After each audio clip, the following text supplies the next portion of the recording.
Hi guys and welcome to my channel. So today I'm going to be doing a brand new review of one of my all-time favourite death metal bands.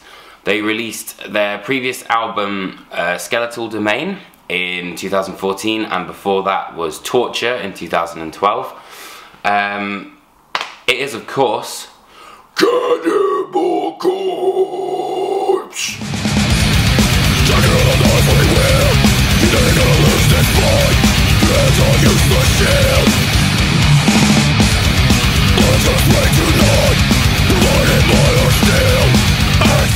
So Cannibal Corpse will release their brand new album Red Before Black on November 3rd via Metal Blade. Immediately, probably the biggest noticeable difference I think is the amount of space which is on the album. You know, lead single Code of the Slashers starts off with this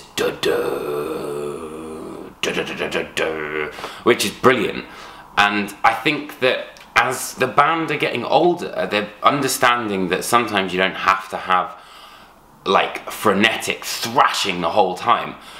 Bear in mind that doesn't mean that this album hasn't got loads of it, because it really does. The opener, for example, Only One Will Die, is literally just like thrashing mad. So Remained is a fantastic song. It's a play on words of remained and maim, and it's got all those kind of like really malevolent kind of riffs that the band have been playing with in the past, and then it kind of breaks into this kind of, it's like a sort of octave riff. It's like na na na na na na na, and then Corpse Grinder just kind of takes charge and it's like all that will remain, and it's kind of immediately got that big fucking weight to it that a Cannibal Corpse record always sort of has. One thing I did love about Skeletal Domain is the fact that I thought that the album, that like the songwriting was becoming more mature. Like for example, The Murderer's Pact. I really enjoyed the fact that they were kind of injecting a bit more melody into it, and that hasn't stopped on the new record. In Heads Shoveled Off, it sort of starts off with this dun, dun, dun, dun, dun, da, da, da, da, da, da,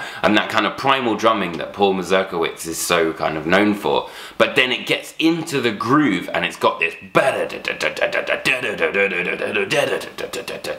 and it's such a groovy song, and it just immediately makes you headbang. Like, I mean, it's called Heads Shoveled Off, you know, like, I think it sees the interplay between Alex Webster and Paul Mazurkiewicz kind of work really, really well, especially where it kind of like turns around the riff and it comes back to that da da da da da da da. But the difference is that Paul's kind of gone double fast on the kick pedal, and then it also goes into this sort of like half-time kind of groove, which is really, really interesting. Corpus Delicti, it's got this sort of like on your marks, get set, go!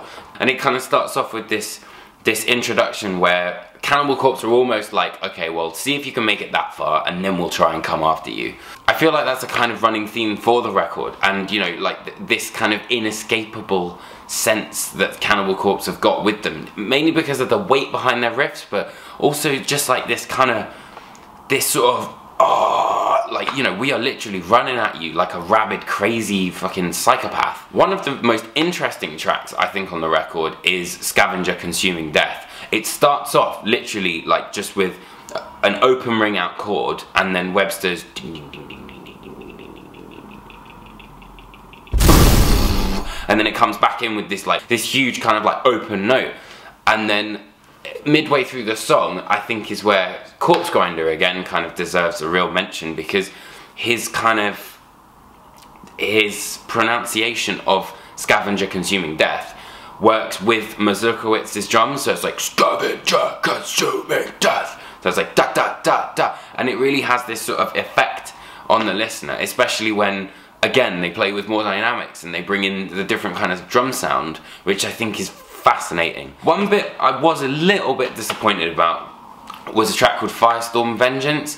That it's got this riff where it just starts off like da da da da da da da da da da da da da da da, and it's got this really kind of like malevolent sound, and then it just kind of goes like and I just thought, you know, like I don't know, I just expected something a bit more punchy and a bit more kind of like, yeah, you've set this atmosphere up really, really well, and then it just goes into this, you know, like guitar wise this album's absolutely brilliant. There are some fantastic solos in there, but the best thing about it is the element of songwriting. So there isn't kind of like a specific a specific solo kind of thing that I would really like pick out, because they're all great within the song. And finally, Hideous Iker kind of closes out the album. The best way I can describe it is when Jamie Lee Curtis thinks that she's defeated Michael Myers, and she's, you know, the whole audience is like, whew, and then you go and look at the balcony and he's not there anymore.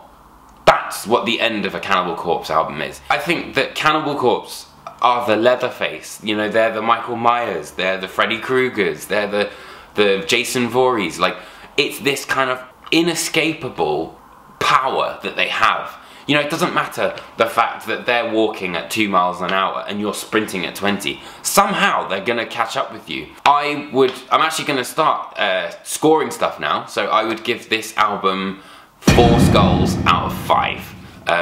It's a fantastic record, but there were just a couple of little niggles that wouldn't kind of like make it a masterpiece.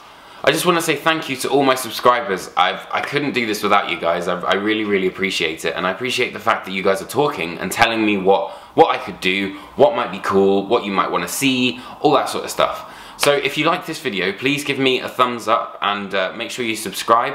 I'll catch you guys on the next one. Alright, thanks for watching.